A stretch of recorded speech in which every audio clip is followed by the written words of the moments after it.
तर आज आपण संगीत कशाला म्हणतात हे बघूया.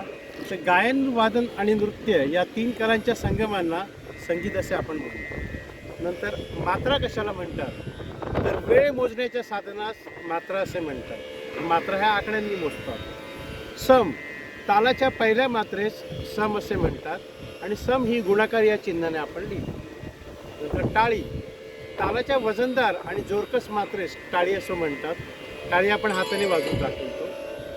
तर खाली, खाली ही मुख्यतः तालाच्या अर्ध्या मात्रेनंतर येते. खाली आपण हात बाजूला करून दाखवतो आणि खालीचं शून्य हे चिन्ह आहे. नंतर खंड, तर तालाच्या वजनानुसार त्याचे जे वेगवेगळे भाग पडतात त्यास खंड असे म्हणतात.